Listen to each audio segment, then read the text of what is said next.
जिसने छत्तीसगढ़ का दिल, अजीत जोगी। 29 अप्रैल 1946 ये वो दिन था जब छत्तीसगढ़ के छोटे से गांव में जन्मा नन्हा सा अजीत। कौन जानता था स्कूल का सबसे नटखट और शरारती बच्चा एक दिन बड़ा होकर ऐसा इतिहास रचेगा कि लोग उन्हें खुद किताबों में पढ़ेंगे। एक इंटरव्यू के दौरान उन्होंने अपने बीते किस्सों के बारे में भी बताया था कि कैसे वे कलेक्टर के रुतबे से प्रभावित हुए। हिंदी मीडियम में पढ़कर निकले अजीत ने कैसे प्रतियोगी परीक्षाएं जो अंग्रेजी माध्यम में हुआ करती थीं, उन्हें क्लियर कर 5 लाख परीक्षार्थियों में भारत में 8वां स्थान लाकर दृढ़ निश्चय और विश्वास की मिसाल पेश की। सचमुच इच्छा शक्ति क्या होती है, ये जानना हो तो जोगी जी के जीवन काल में हमें जरूर झांकना चाहिए।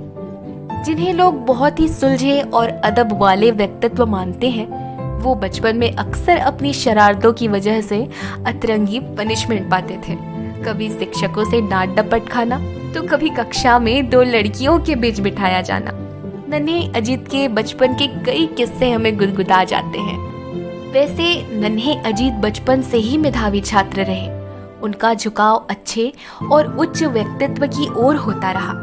उनकी जिज्ञासा हमेशा ही और जानने की रहती थी, या यूं कहें अपने ज्ञान और कार्य क्षेत्र का स्तर बढ़ाने की रहती थी। तभी तो अजीत जोगी जी मैकेनिकल इंजीनियरिंग में गोल्ड मेडलिस्ट भी थे। पहले आईपीएस और उनके जिज्ञासु प्रवृत्ति के कारण ठीक 2 साल बाद आईएएस क्लियर कर लिए और काफी सालों तक सीधी और शहडोल क्षेत्र में कलेक्टर पद पर काम भी किए। अजीत जोगी जी ने अपने सपनों को पूरा कर लिया था। करियर भी बेहतर ही चल रहा था। तभी मध्य प्रदेश के तत्कालीन मुख्यमंत्री अर्जुन सिंह के कहने पर उनका रुख राजनीति की ओर हुआ।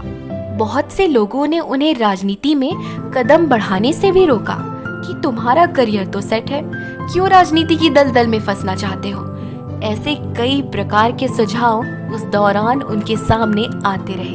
तत्कालीन कलेक्टर पद पर आसीन अजीत जोगी जी के पास उस दिन केवल 2.5 घंटे थे, ये फैसला करने के लिए कि आला राजनेताओं संग राजनीति करनी है, यानी कलेक्टर पद से इस्तीफा देकर राजनीति में कदम रखना है, जहां आगे का सपना उन्होंने कभी नहीं देखा था। सोचिए, उनकी जगह कोई और होता, आप या हम होते तो क्या करते। वर्षों की मेहनत से आईपीएस आईएएस कलेक्टर बनने के बाद क्या आप राजनीति में जाते?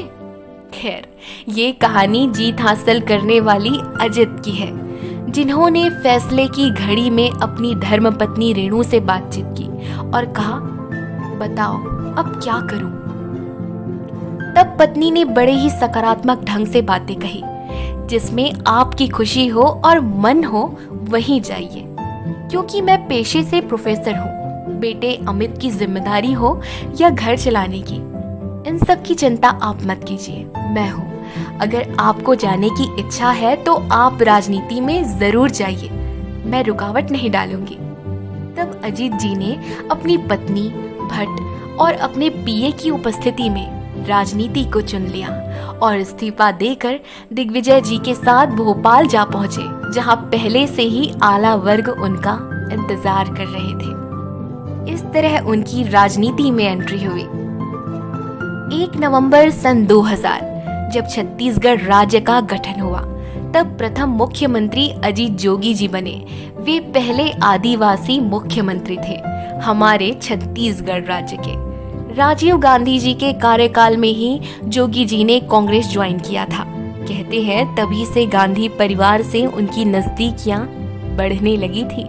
वे विधायक और सांसद भी रहे। जोगी जी के लाइफ में फिर एक बार टर्निंग पॉइंट आया, जब सन 2004 में एक दुर्घटना के चलते उन्हें पैरालिसिस हो गया था और वे व्हीलचेयर के सहारे हो गए। पहले किसी ने नहीं सोचा था कि एक दिन वे कांग्रेस से अलग हो जाएंगे, लेकिन 6 जून 2016 को वे कांग्रेस से अलग हो गए।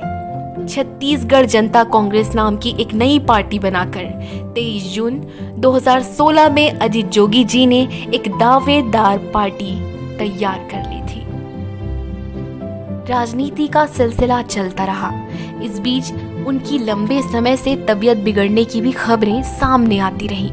9 मई 2020 से वे श्री नारायण अस्पताल में भर्ती थे और 27 मई की रात उन्हें अस्पताल में कार्डियक अरेस्ट आने की बात सामने आई थी और 29 मई को 74 साल की उम्र में छत्तीसगढ़ के पूर्व मुख्यमंत्री अजीत जोगी जी का निधन हो गया।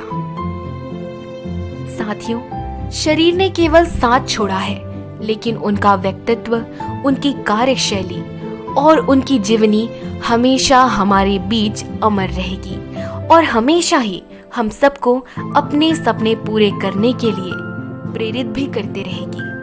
हम अपने शब्दों और इस प्रस्तुति के माध्यम से अजीत जोगी जी को भावपूर्ण श्रद्धांजलि अर्पित करते हैं, नमन करते हैं।